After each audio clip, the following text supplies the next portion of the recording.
আজকে সন্ধ্যেবেলা প্ল্যান করলাম বন্ধুরা মিলে যে আমরা পানিপুরি খেতে যাব। তার জন্য আমরা 3 জন ফ্রেন্ড চলে গেলাম।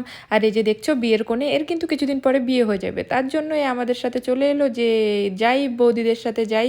যদি এখন না যাই তাহলে কিছুদিন পর থেকে তো আর এমনিতেও যেতে পারবো না, কারণও চলে যাবে হায়দ্রাবাদ।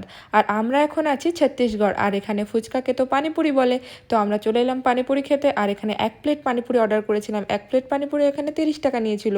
30 টাকায় মাত্র 10টা পানিপুরি। একটা সময় তো আমরা কলকাতায় যখন থাকতাম তখন 1 প্লেট পানিপুরি মানে 10 টাকায় 10টা পানিপুরি দিত, আর কখনো কখনো তো 12টাও দিত। যাই হোক, এখানে কমই দেয়। এখন তো সব কিছুরই দাম বাড়ছে, তো ফুচকাও দাম বেড়ে গেছে। আর মেয়েদের একটা আলাদা ইমোশন কিন্তু এই ফুচকা। তো আমার বান্ধবীও বললো হ্যাঁ এখানকার পানিপুরিটা খুব ভালো, কারণ ও এই দোকানটা চিনতো না, আমি ওকে চিনিয়ে দিলাম।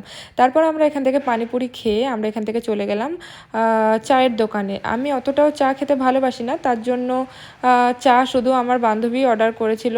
যাই হোক, একটা কথা তো বলতেই ভুলে গেলাম, এই যে এখানে ফাও ফুচকাটা তো আমাদেরকে নিতেই হবে, কারণ ফাও ফুচকা না নিলে তো লস হয়ে যাবে। আর আমরা কেন লস করব, কারণ এমনিতেই ফুচকায় 30 টাকায় মাত্র 10টা। তো আমি আমার বান্ধবীকে দিলাম, ও আমাকে বললো তাড়াতাড়ি চলো চা খেতে হবে। এদিকে বৃষ্টিও শুরু হয়ে গেছিলো, তো আমরা চা খেতে চলে গেলাম। তারপরে আমি তো চা খাই না, বান্ধবী অর্ডার করলো। তারপর আমি চায়ের সাথে যে বিস্কিট অর্ডার করেছিলাম, আমি একটু বিস্কুট খেয়ে নিলাম। তারপর আমরা চলে গেলাম মুং বড়া খেতে। আর এই মুং বড়াটা এখানে খুবই টেস্টি। আমার বান্ধবী বলছিল যে আমার বিয়ে হয়ে গেলে আমি এই মুং বড়াটাকেই খুব মিস করব। আমি বললাম মিস করতে হবে না, মাঝে মাঝে চলে আসবে। যাই হোক, ভিডিওটা ভালো লাগলে লাইক কমেন্ট শেয়ার করতে একদম ভুলবে না। Bye bye.